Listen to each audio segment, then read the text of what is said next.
In the name of Allah, the most compassionate, most merciful, all praise is for Allah, Lord of the worlds, the most compassionate, most merciful, Master of the Day of Judgment. You alone we worship, and you alone we ask for help. Guide us along the straight path, the path of those you have blessed, not those who you are displeased with, or those who are astray.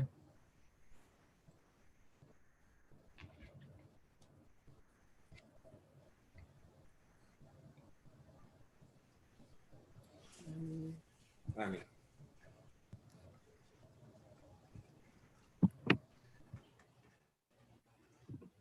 Thank you all for joining in tonight for our speaker event with Imam Tariq El-Amin and Dr. Aisha El-Amin. For those of you who don't know me, I'm Sadia and I'm the president of Elmhurst University's MSA. I just wanted to give a bit background information on our two speakers today. Imam Tariq El-Amin serves as the Imam of Masjid Al-Taqwa and is the co-founder and executive director of Bridging the Gap, a nonprofit organization that focuses its efforts on education, leadership, and service. He is the past director of civic engagement and interfaith services at the Council of Islamic Organizations of Greater Chicago, also known as CIOGC, the former host, producer of the daily talk radio program Radio Islam, which aired on WCEV. While there, he conducted hundreds of interviews on politics, social justice, interfaith cooperation, activism, and more. Over the years, Imam Tariq has been contributing writer for the Muslim Journal, formerly Bilalian News, and Muhammad Speaks. He has been a representative of the Muslim community globally, nationally, and locally for nearly 2 decades. In 2017, he and his wife, Dr. Aisha El-Amin, traveled to Rome, Italy, as members of the Muslim delegation to the meeting of Muslim Friends of the Folklore Movement International Gathering. In 2019, Imam Tariq represented the Muslim community by offering a prayer for guidance at the historic inauguration of Chicago Mayor Lori Lightfoot. He also spoke at Illinois Governor J.B. Pritzker's New Year's 2020 expungement announcement at the Trinity United Church of Christ, where he and other faith leaders offered a moral framing for the occasion. Imam Tariq is completing graduate studies at Bayan Chicago Theological Seminary, focusing on Islamic chaplaincy, and plans to begin doctoral studies afterwards. He resides in South Suburbs with his wife, Dr. Aisha El-Amin, of 20 years, and their 3 teenage daughters. Dr. Aisha El-Amin holds a PhD in Policy Studies in Urban Education from the University of Illinois at Chicago, a Master's of Education from DePaul University, and a Bachelor's of Science in Management Studies from the University of Maryland European Division. Dr. El-Amin is passionate about issues of equity and justice in education. These passions have led her to become a certified K-9 grade teacher, an adjunct professor at several colleges and universities, and elected school board members for Community Consolidated School District 168, board member for Routledge Journal Religion and Education, board vice chair for Council on American Islamic Relations, also known as CARE Chicago, and board secretary for Institute for Social Policies and Understanding, ICPU. Additionally, Dr. El-Amin has served in several roles at the University of Illinois at Chicago as a multi-million-dollar education grant manager, director of the Council on Teacher Education, associate dean of student affairs, and currently associate provost and chief of staff for the provost. Dr. El-Amin's activism is best captured in her leadership roles with various Chicago-based organizations. Some of her roles included coordinating committee members of Teachers for Social Justice, co-founder of Bridging the Gap, Inc., co-chair of Inner City Muslim Action Network, also known as Imam, and Taking It to the Streets event logistics, and co-chair of Public School Initiative for Council of Islamic Organizations of Greater Chicago. I will now hand it over to our speakers to begin tonight's talk. Alhamdulillah. We sound really good. That's pretty. First of all, yes, assalamu alaikum, and thank you for inviting us to, share our thoughts with you today about what it is to be Black in 2020, and kind of talk through what it means to and looks like to fight racism. So yeah, it's an honor to be with you all. Alhamdulillah Rabbil Alameen wa salatu wa salam ala Rasulillah. We're going to make a dua, first of all, that our internet connection does not drop. I keep saying this sign, low internet connection issue. So, yeah, let's just keep that going. And this is after us trying to kick all of our teenage daughters offline so that we can have more of the connection. I'm not sure if they actually got offline though, but. Yeah. So what we're talking about today, the thrust of the conversation is, what is it? This question: what is it like to be Black in 2020? And that question forces us to, first of all, deal with assumptions, right? First of all, being Black is not, it's not a monolithic experience. That's the first thing. The second thing is that there's a historical framing that that question requires we engage. If we talk about what's it like today in 2020, that means that it was different, obviously, or the assumption is that it was different, in years past, right? So without having a historical framing. Yeah, you really can't do that. So first off, it's very easy when we think about this dichotomy of racial consciousness here in the United States, which often excludes anybody that does not fit into the Black or white box. We really, we use that in our language. We articulate Black and white relations, while, and that kind of gives credence to this idea that that we are a monolith, right? And that's all there is. So, and nothing could be further from the truth. So we think about going back to 1619, right? The history of Africans here in America. We think about the steady march toward the dehumanization of Black folks, of this consistent effort to remove us from the political process, from the from any concerns other than doing what was issued to us, doing what we were ordered to do, doing anything that was outside of labor. Yeah, right. And the justification of that, right? Like, so you can justify treating a people a certain way, right, that we've seen throughout history when you don't see them as human, right? And you don't see them as worthy, right? And now we're in this space where, we can kind of go in certain neighborhoods and we can see the signs Black Lives Matter, right? Yeah. Which absolutely they do, then they always have. But that the problem is that we've not always seen that they matter. And to a large extent, and I'm especially questioning it today because this race is so close, do we still believe that, right? Or is it just something that's it's the end thing, it's the sexy thing to say right now, right? Yeah. So this question about what it means to be Black in 2020, what it feels like, in a lot of ways, not much different. I would imagine, at least in terms of realizing that your efforts for full participation, your efforts to be fully seen, for your humanity to be respected and regarded as anyone else's, that it's still under fire, right? That's still being challenged, 400, some odd years later. That's a pretty bad state of affairs, right? But that's balanced by this hope, right? Because there's always been hope, right? And many of you all know that estimates are 30%, it may be more, of those African enslaved Africans, their homeland, that were brought here as chattel slaves, that they were Muslims, right? Which means that, and not to just point to just the Muslims, but these were free people, right? These were people who had lives, who had ambitions, who had a sense of self, no different than you or I have today. And that was absolutely taken away from them, but there was always a hope, a belief that Allah is with the patient, with the constant, with those who. And I think that I heard this too. Yeah, in kind of the lay terms in pulling that all together, the struggle is real. It's always been real, and it just gets realer, right?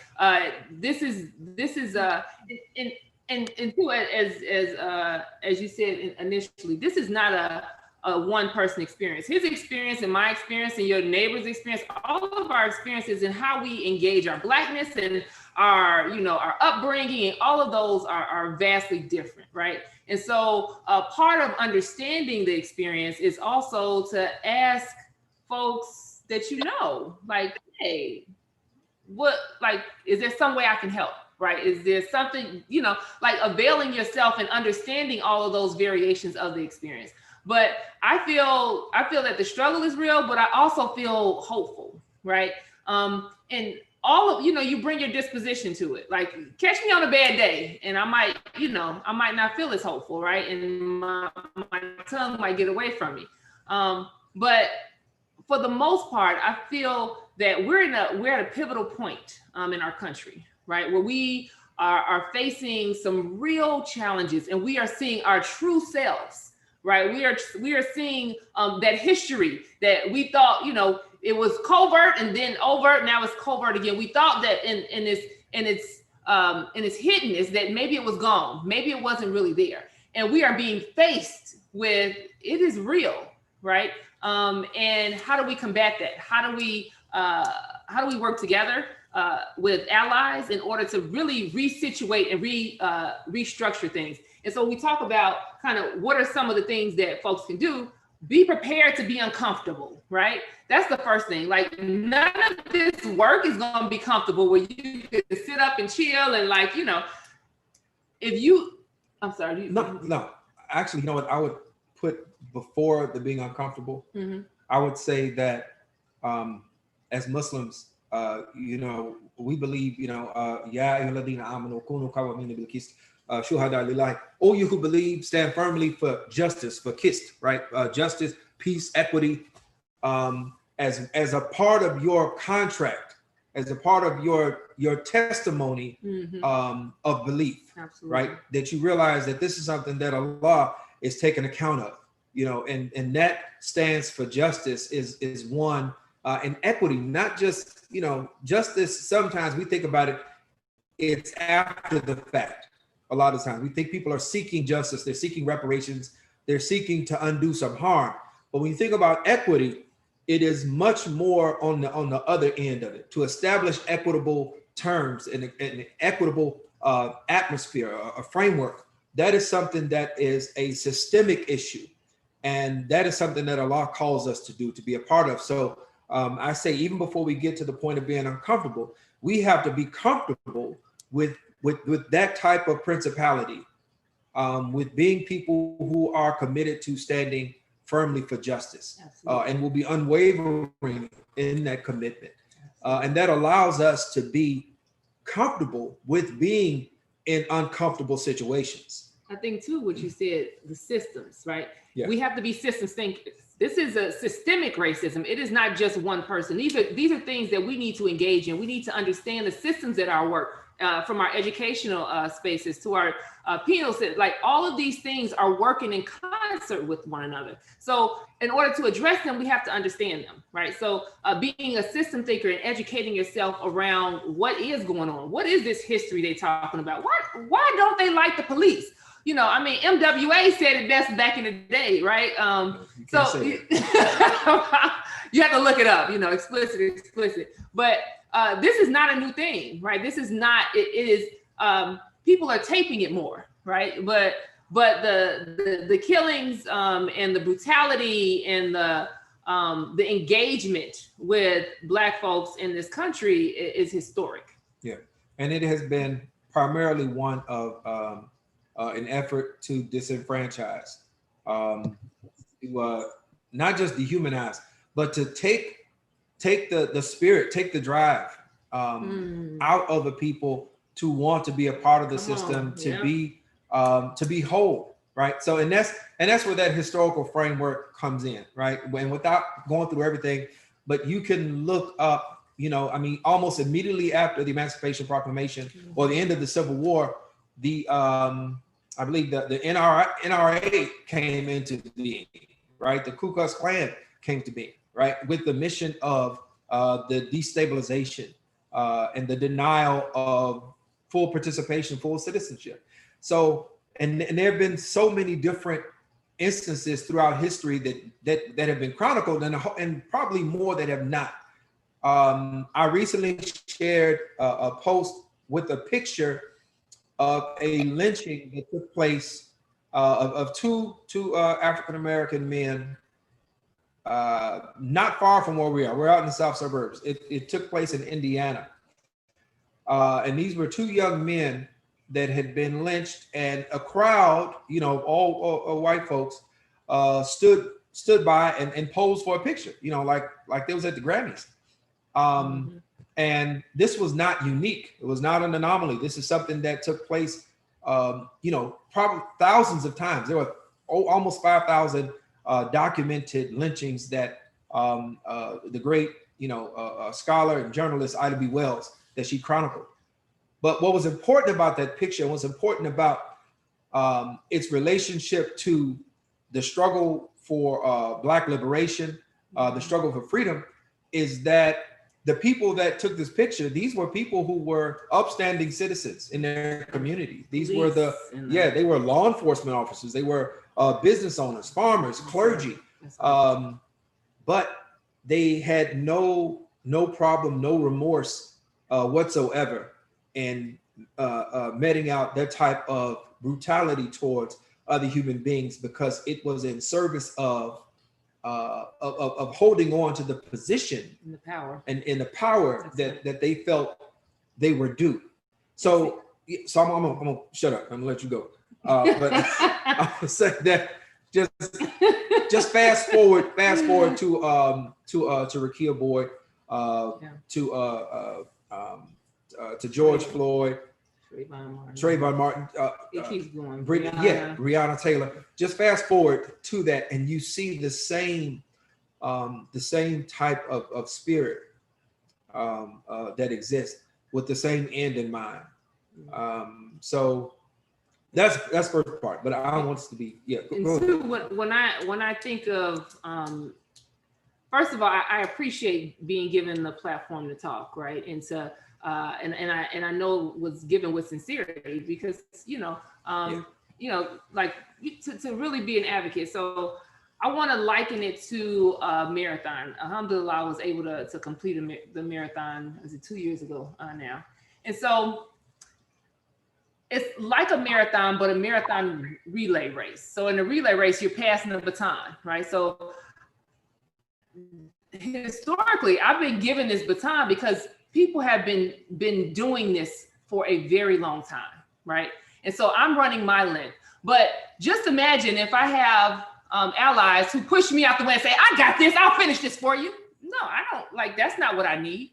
What I need is for my allies and my friends to be there, like, hey, what you need? What can I do today at the race? You know, I had friends that I was like, if you just there with a sign and cheer me on, to make sure. You had people that came out with water to support. You had people that, like, all of these different folks, but they wanted to know what do you need in order to finish your leg of this race, right?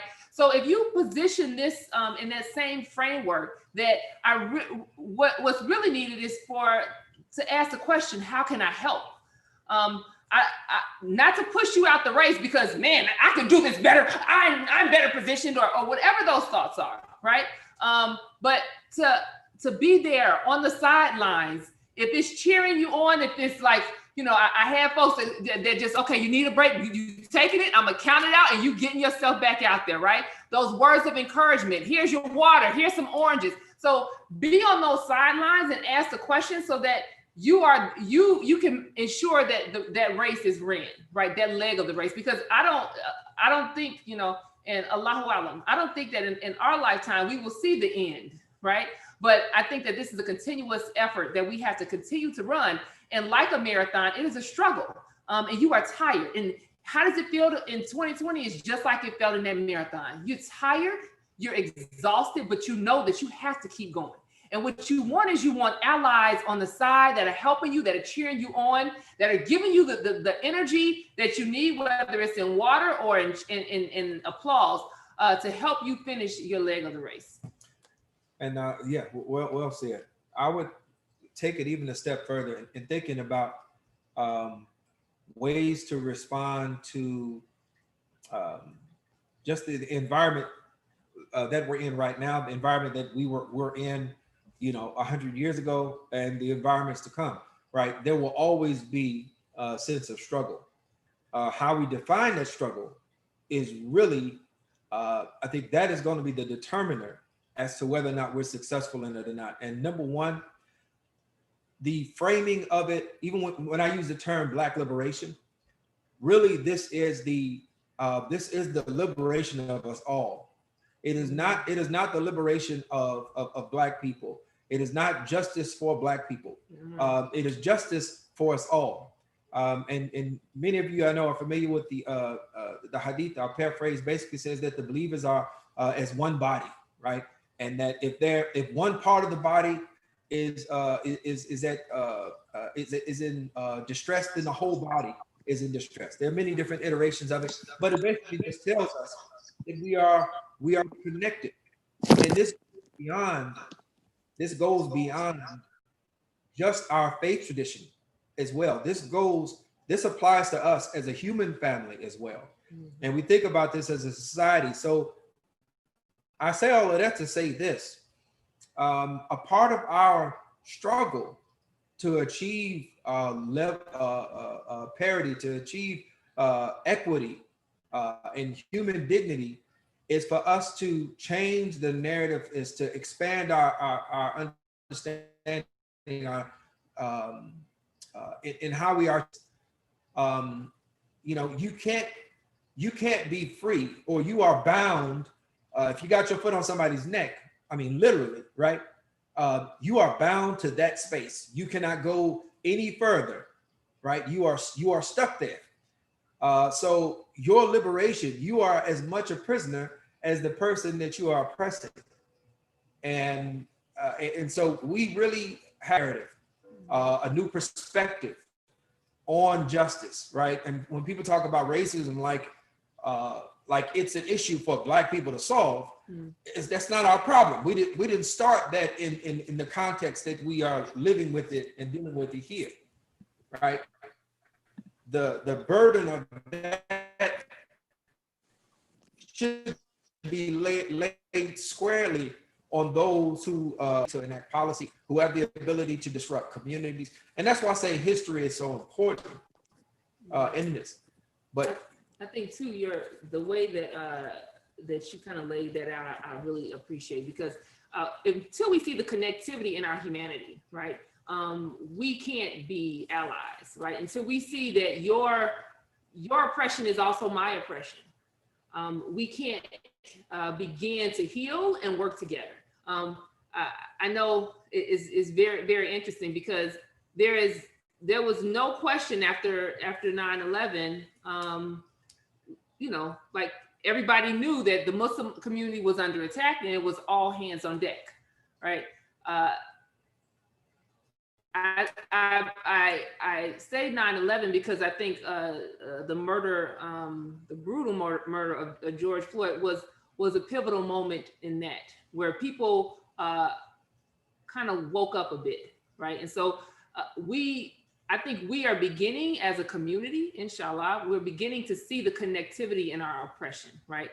And until we stand for each other, we will not be able to stand strong for ourselves, because we will always look at if it's somebody else's problem and not our own problem, then we are divorcing ourselves of the need to actually address it. So Black folks' problems are everybody's problems. Muslim problems, that's everybody's problems, right? Because when people in power feel that they have the authority to diminish and degrade any being, we should all be up in arms. Yeah. So so approaching Blackness, the idea, of Blackness in 2020. I say that I'm hopeful more than anything. First of all, Black folk are 13% of the population, right? I'm not going to get into how we're disproportionately represented, in terms of mass incarceration. or poverty, or the wealth gap, or education gap, opportunities, or and health all of these things. disparities, or right?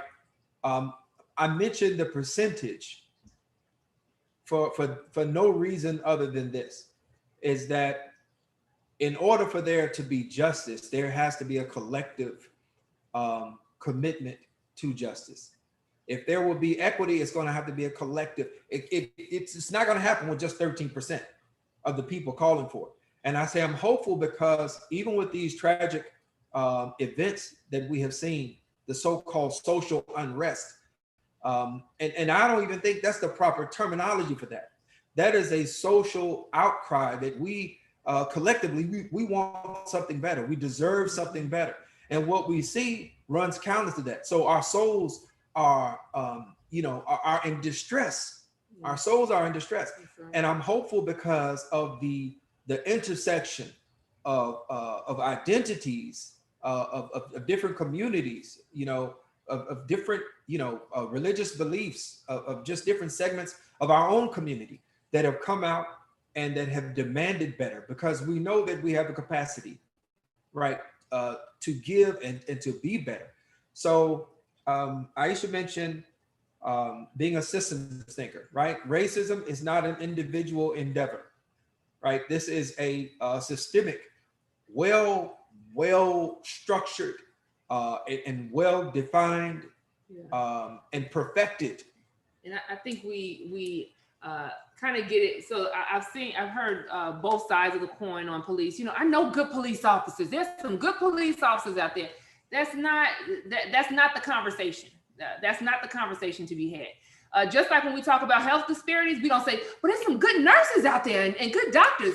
That's not being a systems thinker. We're not talking about individual police officers. We're not talking about individual teachers when we talk about an education system. We're not talking about an individual correctional officer. Like these are when we downgrade our thinking in so many words, right? To think of an individual, a one-on-one. I know a really good police officer, so I don't think that we should know. We have to think of how is this system engaging and reacting and diminishing a group of people, right? And what do we do to alleviate and eradicate that? I think those are the questions that we have to ask. And then it leads us to the most moral conclusion, right? But those are hard conversations to have, right? Because when we look at the dynamics of the world, we know that money matters, right? And so this is there's some uncomfortable spaces too that we have to get into when we talk about systems. And I guess to add on to that, we can't have the systemic victories that we want until we first have the public victories, until we first have the private victories, Yes. right? And Yes. this is where our Yes. faith becomes an integral part of our success, our collective success, not just within the Muslim community, but being a part of elevating society as a whole. If we are not holding on to our principles, and Allah does not ask a whole lot of us, right? He doesn't really ask a whole lot. You could almost kind of just distill it down as, be a good person, right? Just be a good person, right? Don't oppress anybody and don't be oppressed. And of course, there's more to it than that, but working on our own selves, and this idea of purifying the heart, so that the speech is correct, so that the actions are correct, and so that we can join with others who also have the same disposition, right? Who have the same orientation. If we don't do that, then we won't have the public victories. The public victories don't come before the private victories. That's good. So that's something that we have to think about in terms of engaging. Being a system thinker, systems are built, the human body built on, that single cell fertilized, right? 2 to 4 to 8 to 16 to, 32 to 64, so on and so on. And that really makes me think those private victories, right? It makes me think of what as individuals we can do, right? Those small things that change cultures, and they change systems. If sometimes we see things, we see microaggressions. We see someone say, you know, I don't think you'll be able to do that to, you know, to a Black person or a person of color. And we begin to internalize those things, right? So what can we do when we see that happen, right? We have to set a stage and have these small victories to build our muscle up in a way as well, right? Because you don't start from sitting on the couch to go into war. Like there's a lot of war. Yeah, well, I'm using my military my military background. Like when I'm a veteran, right? And so I was in the United States Army. I served as a military police officer, and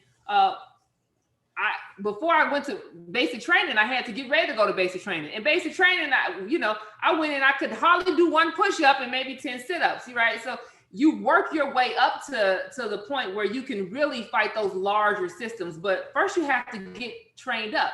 And that means when somebody overtalks another person in a meeting, right? You validate them by saying, you know what? I couldn't hear what you said. I like to go back to what you said. Right. So it's these small things that build that muscle up so that we're ready for those larger systems thinking. And in my analogy, we're ready to actually go to battle with injustices. Yeah. So we got a few things, which is systems thinking, being comfortable with the and I don't even think, I think when we say being comfortable, being uncomfortable, I think we need to rephrase that. We have to be comfortable with other folks being uncomfortable. And by that I mean when you're doing it in a nasty way. Sometimes it has to be direct, right? But when you call people out on mistakes or injustices that are taking place, they are not comfortable with that, right? You have to be comfortable with making other people uncomfortable. But are you comfortable with it? That's what I'm saying. That's where the private victories come first. And being committed, standing firm on your principles, understanding that the higher power, right, Allah, right, that is who we're going to be judged by. We're not going to be judged by, or that judgment by society is not lasting. People will celebrate you one day and throw rocks at you the next, right? That is the nature in the cancel culture. Of notoriety, or get canceled, like Dave Chappelle said, right? Like, if we find out you did anything, no matter when you did it, whenever we find out, we're gonna take everything you got. That's it, right? So yeah, that's the culture we live in as well, but that's not what we're living for. The other thing in terms of allyship, these are words, we use a lot of these words around organizing and advocacy. We use words like, intersectionality, but this is not the destination. The destination is really for us to get to a point where we see ourselves as one, right? I think we use these terms as a way for us to be able to come into conversation with one another, into cooperation with one another. But the goal is for us to eventually, at some point, be able to see ourselves as a whole body, right? Not a disconnected one, but a whole body that is dependent upon on each other. So I encourage us, yourself and myself, to continue to think about the power of the words and the destinations that they suggest, right? Every word gives us a particular destination. Is that a question that just came up? That's amazing. Oh, okay. All right. No, it wasn't. All right. I think part of being uncomfortable, and I found myself in this, and I continue to push, try to push myself. But there's you gotta have some courage to have some of these conversations, right? To check somebody on something that you see is foul or out of order or not just, in their language, in their actions. And I've been part of search committees where we're hiring for a position and someone says something out of pocket, and I kind of just like, did they really say that? Nobody else is saying anything. This is weird, right? And then feeling like, okay, how do I not come off as the angry Black woman, right? Like all of these things go through your head, right? And so, but pushing yourself out there and say, can you expound on that a bit, right? Like using questioning to get them to the point where they understand that this is not how we do this, right? But it takes courage to engage in conversations that you know are not. Somebody is not going to feel comfortable. Somebody may see you in a different light. Somebody, like questioning all those things as you engage. Mm-hmm. I was about to say something, and then I totally lost. No, I think I have it back. What were you saying? Oh, I said a lot of great I got it. I got it. Yes, it was wonderful. So as important as it is for us to advocate, to speak up, it's also important for us when we think about, when people say to check your privilege, right? It's important for us to constantly be, to really assess, why is my voice of value in any particular space that I'm in, right? And that will lead me, right, to think in terms of, is it because I'm a man? Is it because I'm white? Is it because is it because of my ethnicity, right? But whatever it is because I'm a woman? Is it because I have a traditional education? Whatever it is, right? It's important for us to constantly think about these points of privilege that we have, and to be mindful of them, and to also, once again, just bring this back to racism, white supremacy, systemic, and structural racism, to think about the context in which all of this, exists. All of these different privileges exist, quite often as a reflection of values that we have been, told to uphold, right? The idea of whiteness as a property, as a privilege. The closer you are to white, colorism, all these different things, right? So all of that to say, to constantly, to be looking at the terrain, right? And see how you are situated in that. See how you benefit, and see it, and also, and be, it's easy to see how you are distressed, how you are oppressed, but it's not always easy for us to see how we are beneficiaries, right? And especially at the cost of someone else. Yeah. And I would take that a step further, that once you realize that privilege and you recognize that, how do you then use it? How do you then activate it in ways that help those that don't have that privilege, right? So if you are, I'm trying to think of an example. So if you are in, and I keep going back to meetings, don't I? If you're in a meeting and you know that there are, it's only one woman in the meeting and you're a male, and they're over talking her. How do you then pull in her perspective? Not because okay, let me do this because let me just but understanding that there's value in having multiple voices, right? There's value in using your privilege in ways that help to elevate voices that are oftentimes unheard or disenfranchised. Keep rubber bands and paper clips. Sometimes you got to mix it up.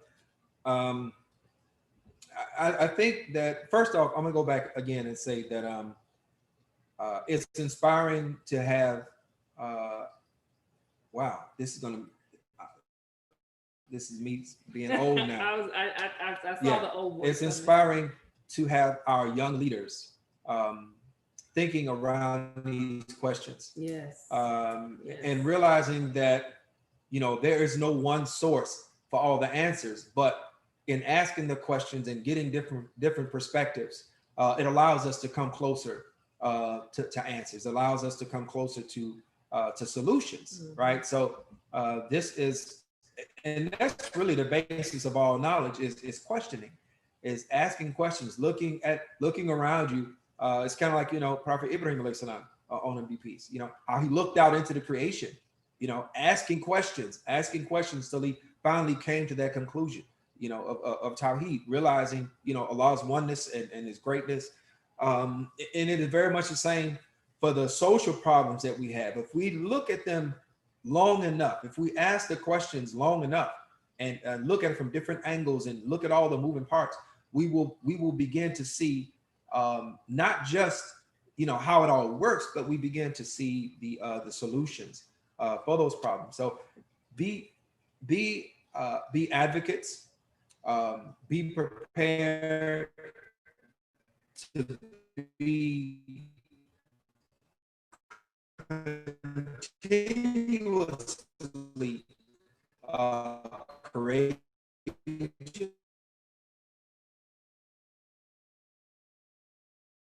people, and corrected them, Muted. and they were, most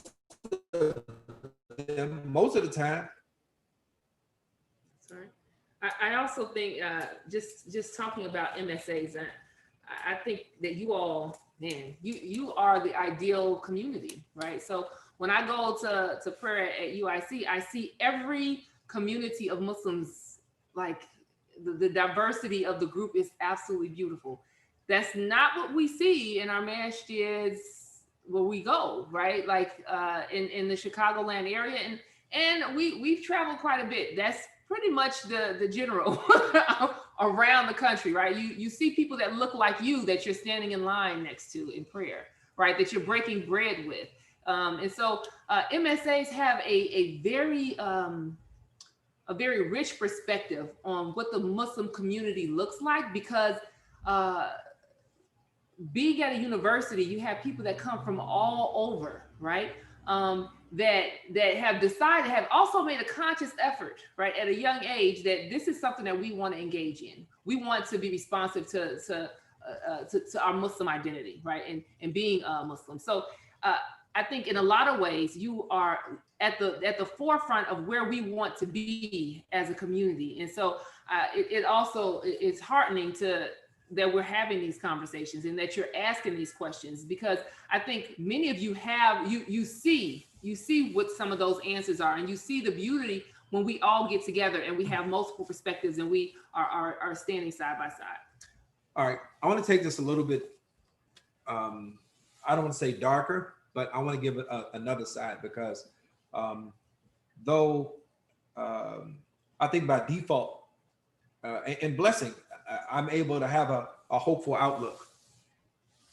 But I think I would be remiss if I did not share, if we were talking about what it means to be, or what it is like to be Black in 2020, I'd be remiss if I did not share the other side of that. And that is a side of emotional exhaustion. That is a side of sometimes of fear, of mania, yes. of just being a feeling of being angered, of being helpless at times. And I'll tell you all this: it is only, whether they are Muslim or not, for the longest, Black folk have been referred to as the moral center or moral consciousness of America.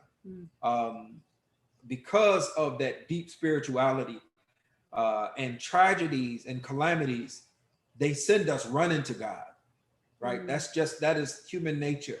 Even the atheist, right? Something happens, oh God, where'd that come from? So it is only that deep connectedness and that sense of innate spirituality and faith that allows for there to be any joy or any hope throughout a constant and an unrelenting barrage of dehumanizing and violent actions, subversiveness. So that's really important to understand, that we're talking about what you can do, or different ways to see things, but the reality for so many who are, especially those who are not able to articulate that emotional pain and turmoil, it is a constant state of uncertainty. Yeah, and And that uncertainty is unfortunately it's so generational, it's so embedded, right? We had a situation a few months ago where our daughter, she works the early morning shift, so she has to leave when it's really, really dark outside still. And one of her headlights were out. And we knew it was out, but it slipped our mind, and Tariq didn't get to, change the light bulb. And he's like, either you can't, like, you got to call in, like, because I don't want to have to deal with the police stopping you and what that may look like, right? And in some communities, that's not even a question, right? But for us, it was heart-wrenching that we couldn't let our daughter go out, knowing that if the police stop her, it could turn into something that is reality in our lives, right?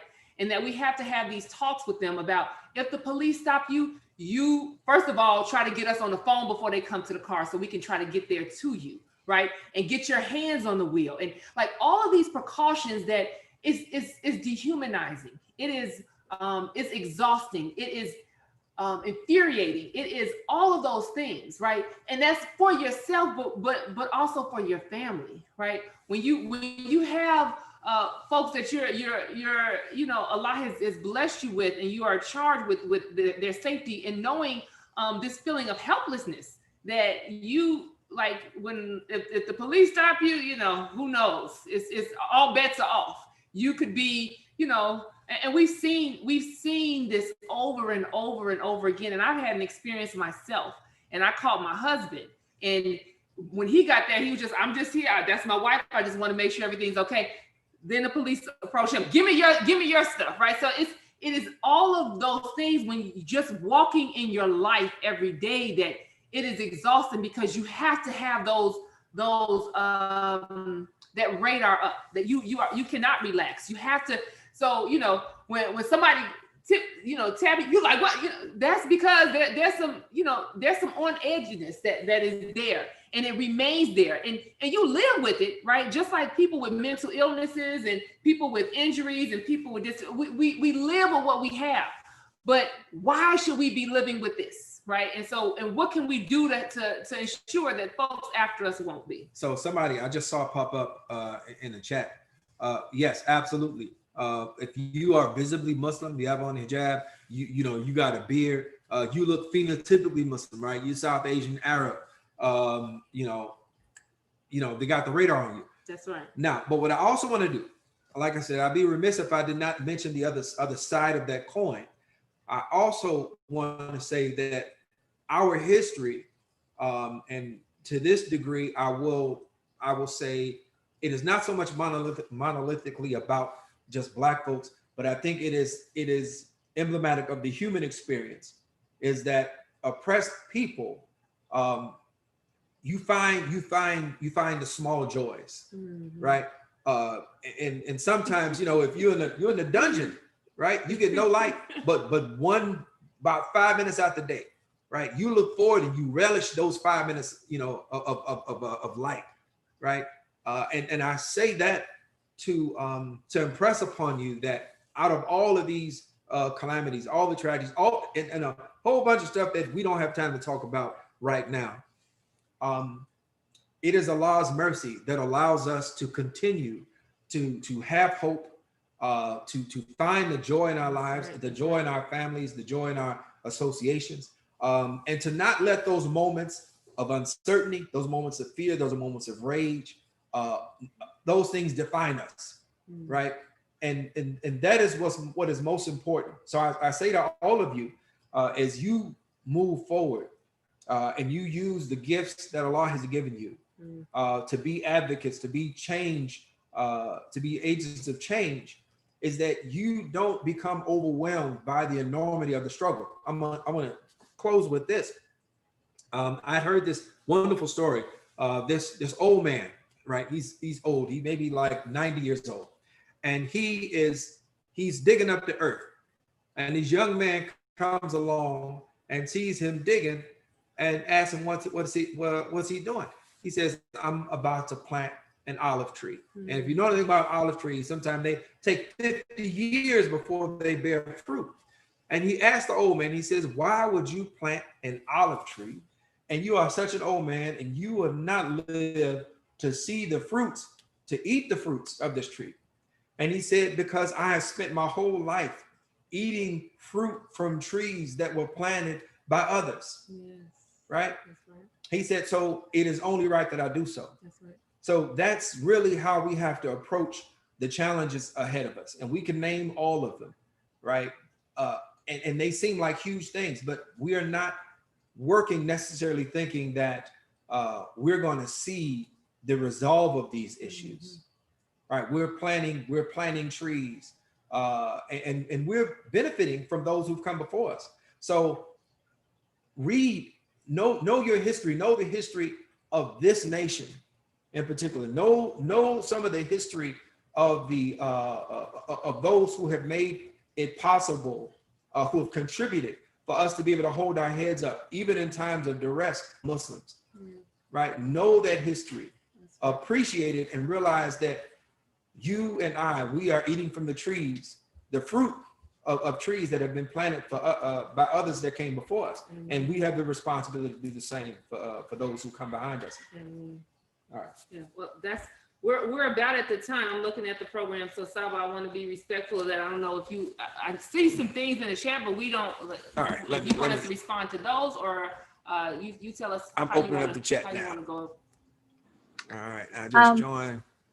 So, Assalamu alaikum. I just wanted to say thank you so much for that extremely powerful speech. It's honestly so motivating. And I just wanted to thank you both for that. We have a few questions, but first, before I get into any of these questions, I just wanted to ask the audience if you guys had any questions for the speakers right now. You can go ahead, put them in the chat, or unmute yourself. So if anyone has any questions, go ahead and ask now, please.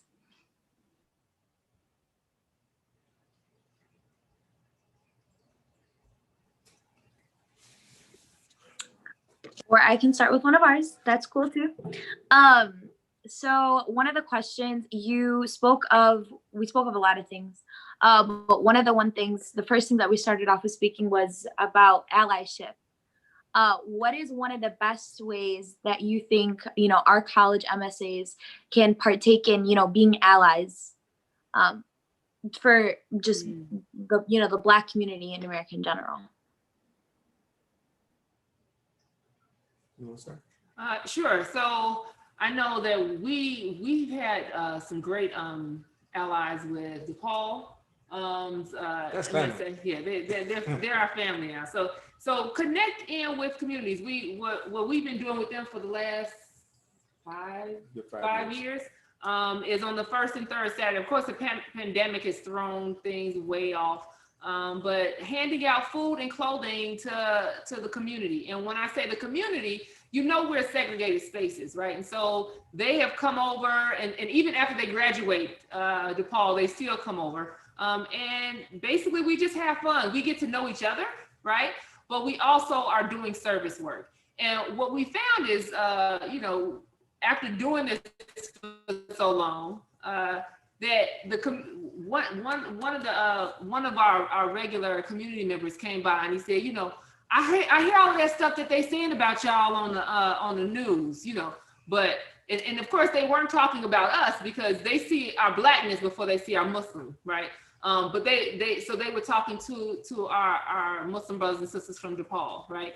And they said, but I know it's not true because I see y'all out here all the time. Y'all are good people, right? So it gives folks understanding of Muslims outside of the arenas of the news that all those terrorists or however they see Muslims, it gives them a more nuanced and complex understanding. So connect with Black communities in service, right? Do work with those communities. I think that's one way that we sing. Yeah. And I would add to that, before offering the service, offer conversation, right? Have discuss, what are the needs of an organization. But first of all, assess what you have to give, right? And sometimes it's, I've got an hour to come and volunteer, or I may be studying, I may be in a field that has a particular value for for an organization or, or for a community. And I'd be able to, to volunteer that. But I think it all starts with being an ally, starts with understanding the problem or the goal of an organization, right? What are the issues that they're tackling? So that conversation first, I think that goes a long way. Yeah.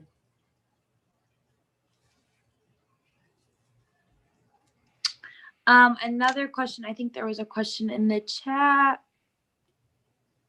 So someone asked, how did we get from electing Obama in 08 and 12 to electing Trump in 2016? How are we looking so progressive before and now we're all of a sudden such a racist country? What do you guys think about that? Can I go first? Well, go ahead, you No. go first. So I think we would have to agree to disagree on that one. I don't think we've ever really been progressive. I think we are a racist country. That is our foundation, and that is what we see. We see continue. And I'm a little less pessimistic at times, but these are just the reminders that at our core, that's who we are. And until we address that core issue, we as a nation will not be able to heal. So I think, if you just look at the history of this country from Native Americans on, like you will, there's no question the amount of racism. And I think, unfortunately, we also live in pockets, right? So all your that's not a large representation of where we are, I think, collectively. Yeah, I would answer that quickly. Is that we have the assumption that we're progressive, and we're able to be progressive from a distance. We're able to have folks that, and it's not to by any means denigrate or lessen the commitment of people who are not Black that show up to protest, and march by any means. But when I say progressive from a distance, that means that you're not marching for communities that you live in. It's advocacy from a distance. And there's a long history that has situated us that way, right? So that's by no fault of anybody today, but that's just how we've been positioned. The backlash from an Obama presidency, it was building. The whole birther, thing, mm-hmm. The attacks on, on the first lady, at that time. The whole deal. The Trump presidency now, and regardless of where you stand politically, it allowed for all those people who shared those types of feelings, who had their resentment that the browning of America meant the disenfranchisement of white folks, that meant the loss of power, the loss of privilege, the loss of being first in line. These people, they want their country back. And unfortunately for them, they are learning that this is our country.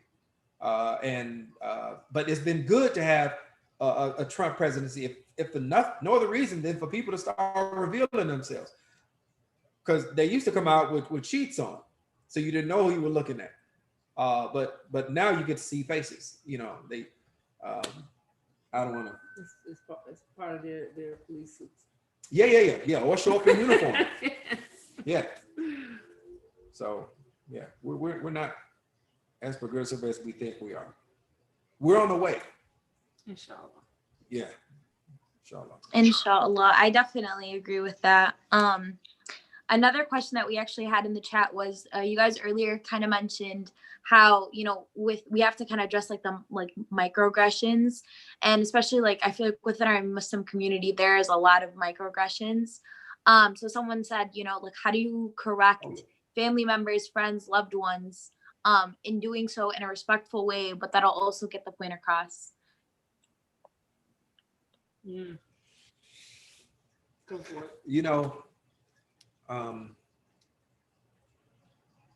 I think we have a great example of that and Prophet Ibrahim, alayhi salam, and how he dealt with his father, right? He tried to admonish him gently, but at a certain point, I mean, he never got out of pocket with him. He just tried to look, man, you're going about this whole thing the wrong way. You're making gods by yourself, and that's ridiculous.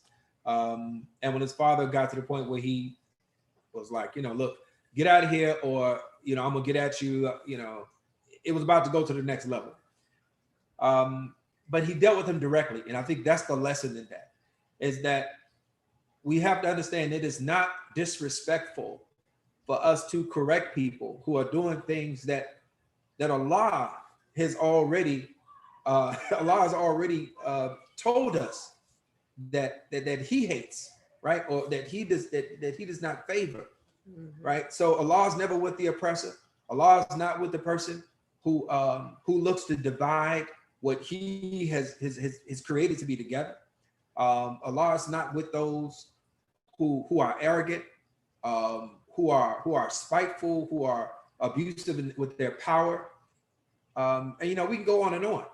So the question that we often get kind of bogged down in these scenarios where we feel we owe something to people that is greater than what we owe to Allah. So speaking respectfully, but speaking directly, and I know racism is people using derogatory terms or whatever that, I've had conversations with folks about that. You just got to be, unfortunately, you have to speak directly and be respectful of them as a human being. But yeah, I also think that when you're talking to your family and friends, you are the best position to have those conversations, right? Absolutely. I've walked into masjids that are outside of my affiliation, and with pants on, and they come and they threw a sheet over me, because they're like, you shouldn't be in here with pants on. So that to me was kind of off-putting. But if somebody that I love would have told me beforehand, hey, or even them telling me beforehand, like, so it's different coming from someone that you love. You would so if you think about it like that, you think that, man, I don't want somebody who does not care about them to check them on this, because that checking is going to hurt, right? And that may not go well. So let me do that work now, because I love them and I want them to get on the other side of this. I want them to be more reflective, and I want to help to educate them, make this an educative space. What I've also found is if you can pull people off to the side, right? It's not it's not a let me show you. Let me just, you're not trying to embarrass them. You're not trying to belittle them. That is not your intention. And I think when you pull someone to the side and you talk to them where only you all can hear, they understand that is not for show. They understand that you care about them, and you want to help them and help their souls, right? And help them get in a more reflective and just stance. And so I think the way we go about stuff, and what I do as well, and I've been in these situations, right? I make dua that, that because how we come across to people, that's how they receive it, right? So making dua that I put my very best construct on this, right?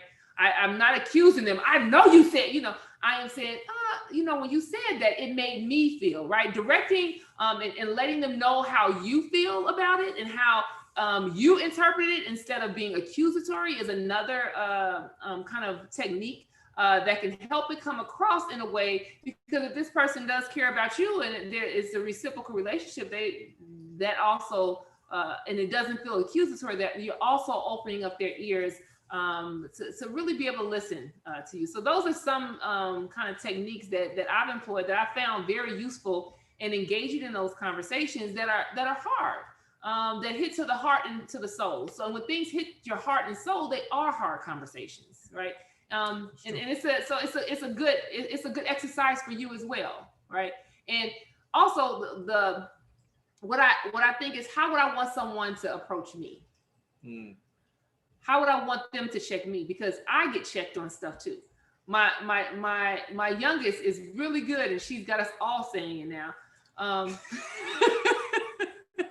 She says, talk to me nicely, right? Like if you know, like, would you just go and get that? You know, oftentimes the people that we're closest to, we have a certain level of comfort with. Like, I wouldn't say, just go and get, I would say, can you please? Right. So getting in that habit of talking in a certain way, even when we're next to our closest and most comfortable folks, it will help to prepare them for the world in ways that are immeasurable. I like your answer better than mine. They're both good. Teamwork. This was definitely really helpful.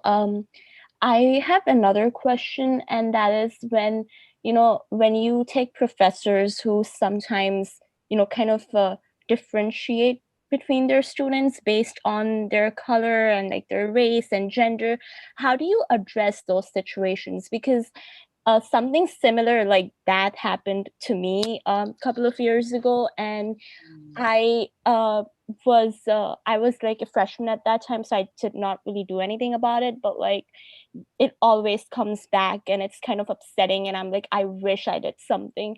So like when you come across a similar situation, how do you manage, like how do you just go about addressing it? So I can start and you can Yeah, but it's so first of all, let me assure you that you're not alone. And let me thank you for being vulnerable, right, in this space and sharing your experience and your story. I think it's important to realize, first of all, that it's never too late to correct a error or injustice. I had a situation where I was completely humiliated and disrespected in a meeting. And I literally froze up.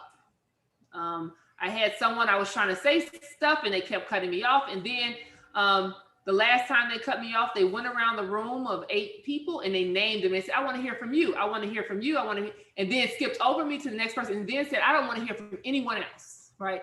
And so I literally, because when I get upset, I begin to cry when I talk. And I'm like, I'll be doggone if I'm gonna be in here crying, right? And so, but I left that space and I went into my office and I bawled, right? I cried, I felt diminished, I felt weakened, I felt, and this is me, I'm talking a year ago, right?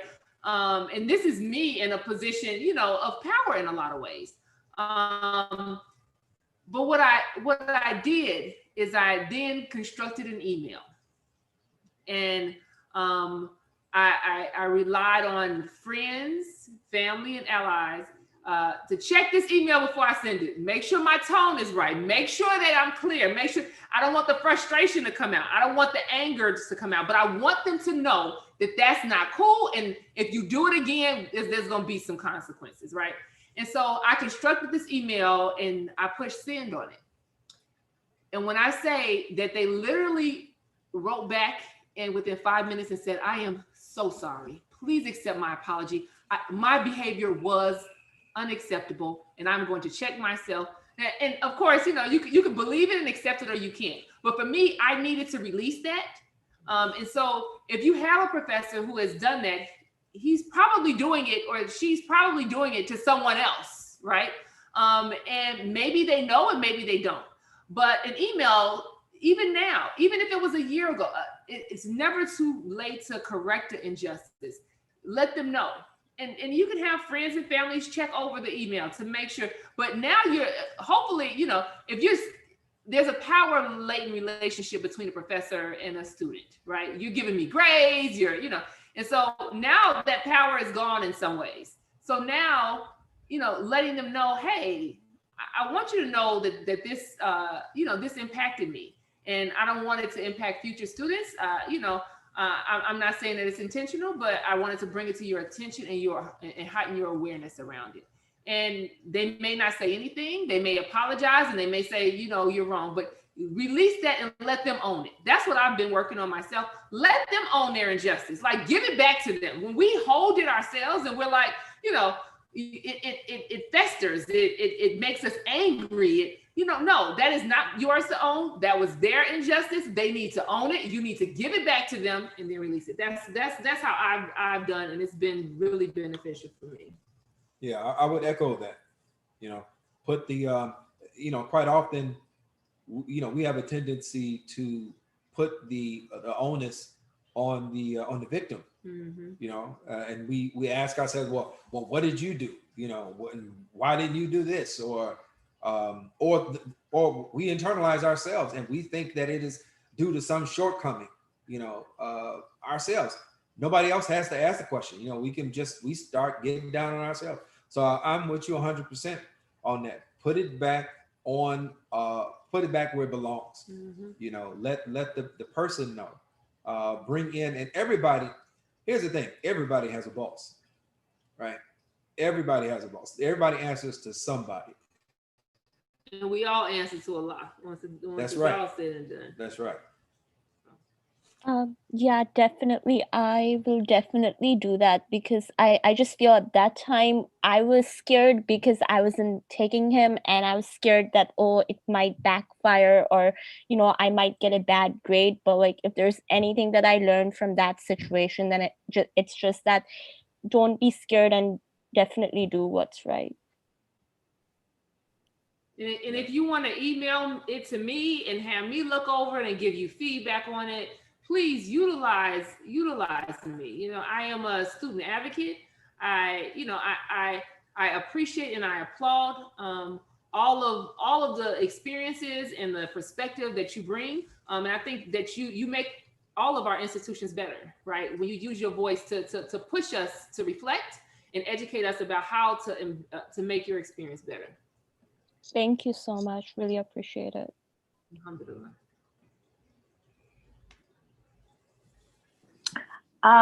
Mashallah, that was an amazing answer. Again, another question that we had in the chat was kind of a longer one, but basically to sum it up, what is your stance on the economic aspect of today? Do you think it's inherently racist? I didn't hear what you said. The economic aspect. Yeah. Do you believe the economic Like system? Economic system. Racist. So how long you got? Well, I mean, once again, we're talking about systems. We're talking about, a vast amount of wealth that was generated off of free labor, right? Yeah. So just kind of do the math off of that, where human beings were used as collateral for loans, right? For the expansion of America, that put it in a favored position, in a leading position, in the world. Yeah. That being said, we got a lot of capitalists today without any capital. And we have been, and that's just not Black folks, that's America, period.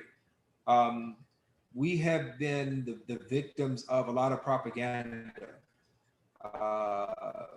where buzzwords like socialism and communism, you hear these words, in particular socialism, and that's un-American, and but socialist, but we see the practices, we see the evidence of their usage.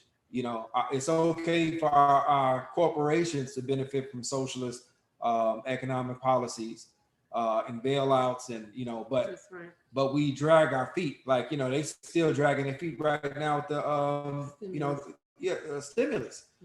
So it is not so much that the economic system itself is racist. Its implementation has been, but that's anything. Any tool can be utilized for for nefarious purposes.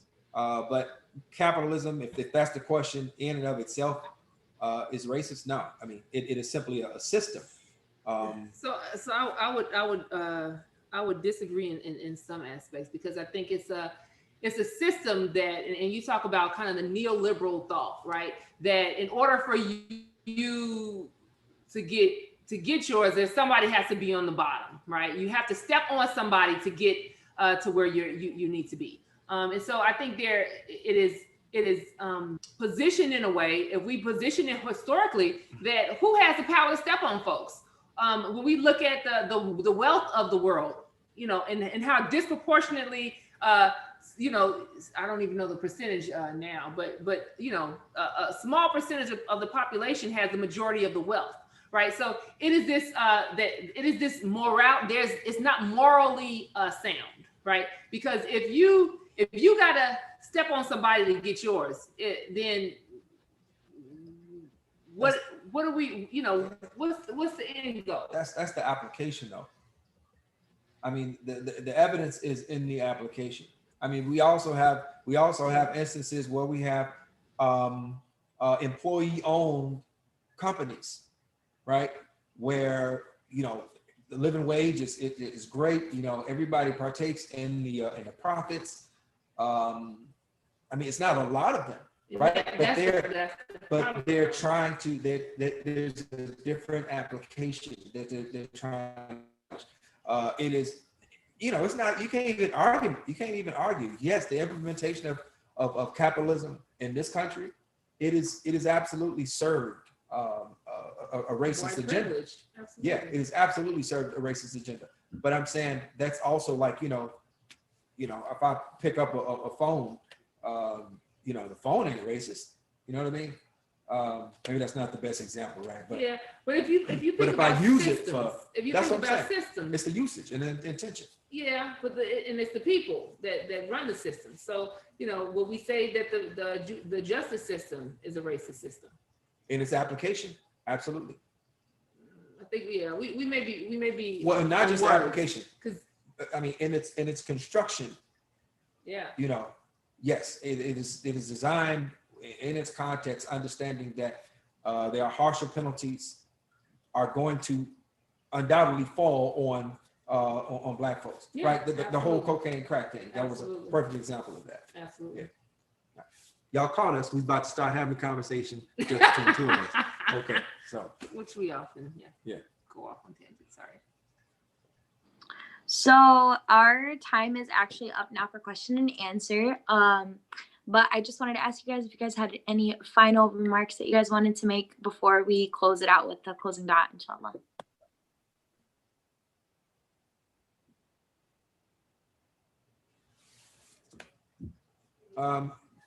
It's thank you so much. We are honored and humbled to be able to address some of these issues, to speak to some of your questions. The progress and the solutions are in asking the questions. And once again, we do not, you know, we're just two voices, two perspectives. Yeah. You know. Absolutely. But alhamdulillah, for this space to have the dialogue, continue to have dialogue, right? Yes. Continue to have dialogue across communities in ways that can elevate all of our community, inshallah. I just had another question. If we want to connect with you guys, how do we do so? So I'm on like I'm not on everything like Facebook, Twitter, and Instagram. Imam Tariq El-Amin.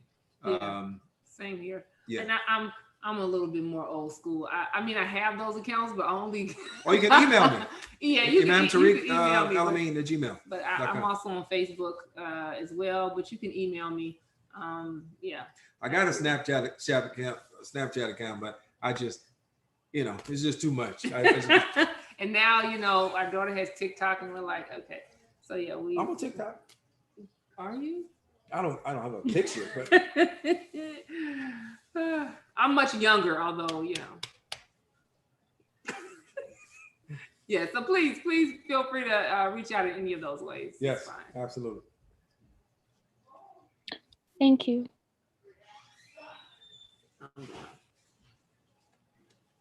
And now, inshallah, we'll be closing out with the closing dua.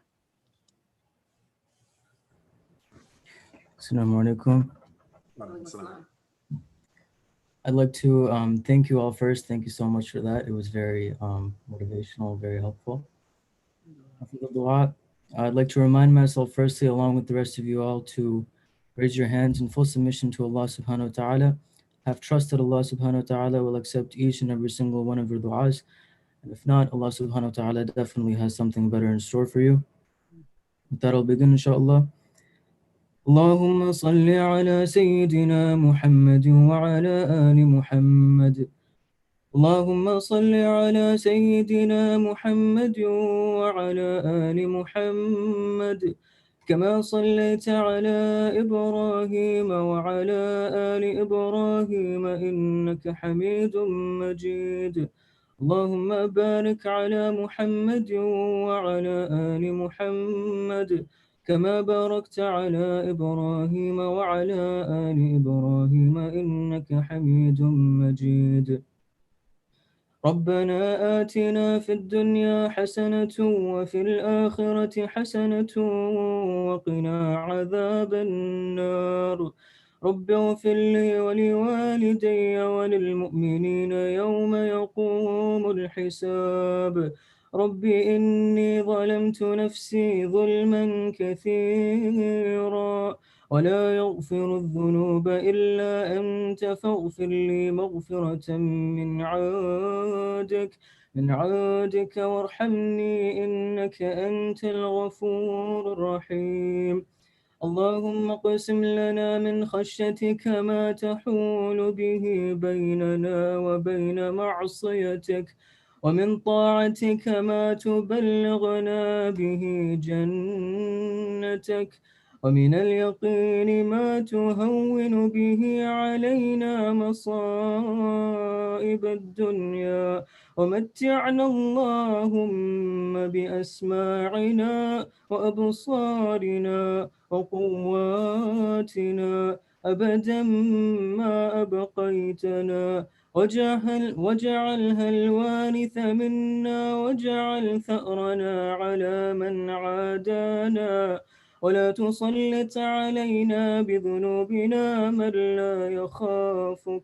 اللهم اهدنا فيمن هديت وعافنا فيمن عافيت وتولنا فيمن توليت وبارك لنا فيما أعطيت وقنا شر ما قضيت إنك تقضي ولا يقضى عليك إنه لا يضل من وعليت تباركت ربنا وتعالى. لك الحمد على الشكر على ما قضيت. نستغفرك اللهم من جميع الذنوب والخطايا ونتوب إليك.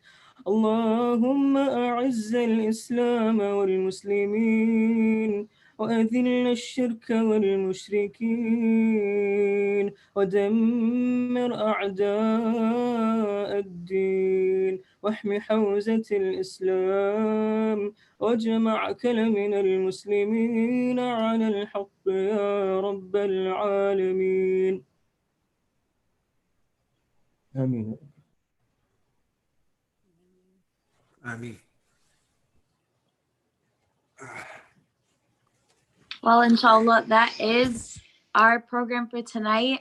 Thank you again to both of you for speaking, giving such a powerful speech. Inshallah, we can be allies in the future. And may Allah